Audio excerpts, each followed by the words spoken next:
You can make your life have some meaning. And that is what all the saints, all the great souls have reminded, but in an easy way. He's not complicated. We are complicated. Now, we like to complicate things, we like very dramatic things. What he asks, he just asks your love, nothing else. Love me. Let me take you, carry you. But in love, there is a complete faith and trust. Love is not just say yes, oh, I love you, then what can I gain from you? What can I get from you? No, it's not about that. Love is that trust. Love is that faith that I have, Reminder that you have something more inside of you. He's reminding you of the love that you hold inside of you. He's reminding you that you are divine. That's what he has reminded Arjun. And that's why he's reminding you all. It's so beautiful. Arjun asked him for just a short advice. Out of that advice, he gave a whole wisdom to Arjun. This is the beauty of a friend, So, there's nothing highest to him. He is the ultimate. And there is nothing highest than bliss.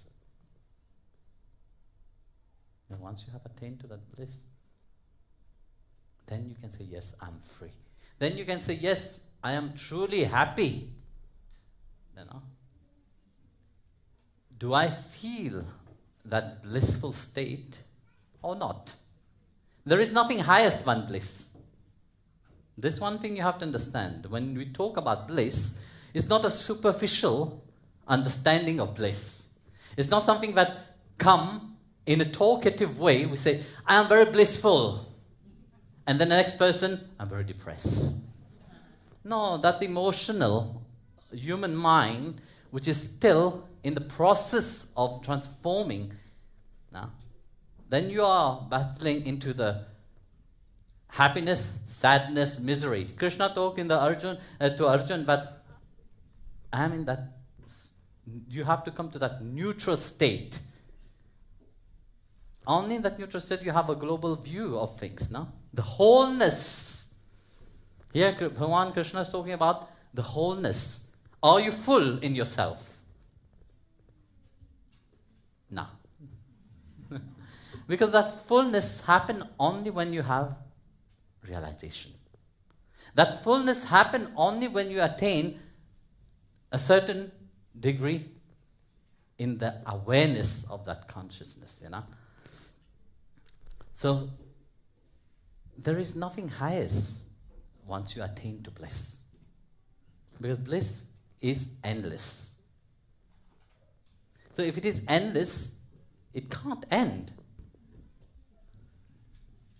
That relationship that our Atma have with Paramatma, it's a blissful state, a blissful relationship. And that blissful relationship can't.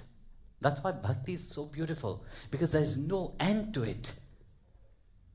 You are battling into an ocean of love, but you have to know how to handle that love. That's why your sadhana, your spiritual practice, your journey of life, of rediscovering, firstly, who you are. Here it's not about me knowing you. It's about you knowing yourself. Me, I know who I am. No problem. I want you to know who you are.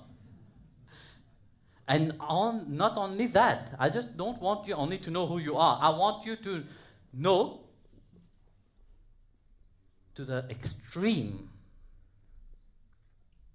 not superficially, not to the extreme, which means throw you into the vastness of this great ocean of love. Swim. If you can't swim, drown in it at least. Both is fine. Swimming is with knowledge. You have that wisdom. Then you start to swim. But if you can't drown in it, you rely upon the mercy of the Supreme Lord. No?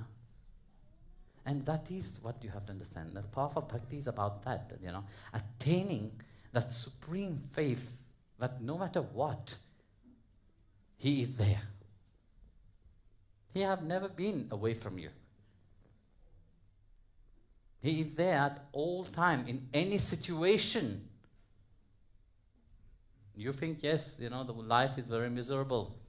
How life treat me. Wake up to that reality of who you are. Wake up of the reality who Bhagwan is. We can't say that He is bliss, Because whatever we realize, we are only Him.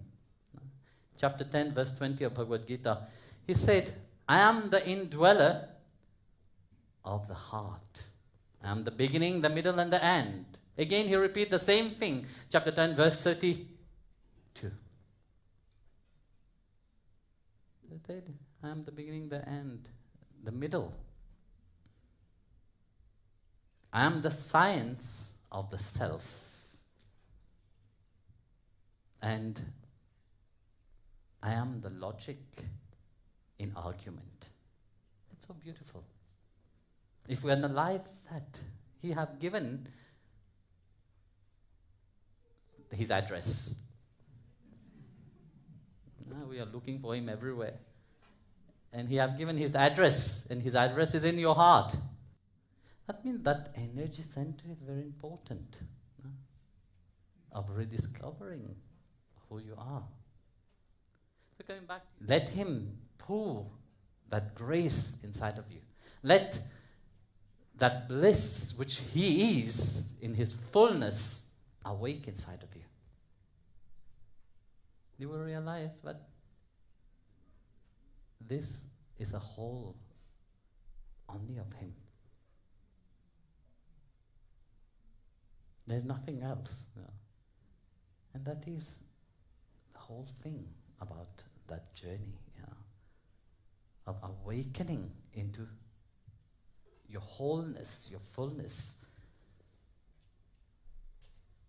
And awakening into that fullness means awakening to that bliss of the Supreme Lord Himself. And when we see the verse I was just telling you earlier, the one said, I am the science of the self. The science of the self is the most wonderful science. You may know all the science of the outside, yes. But if you don't know the science of the self itself, all the others is useless. He is the indweller of the self. When we are talking about the heart, we are talking about that Atma itself,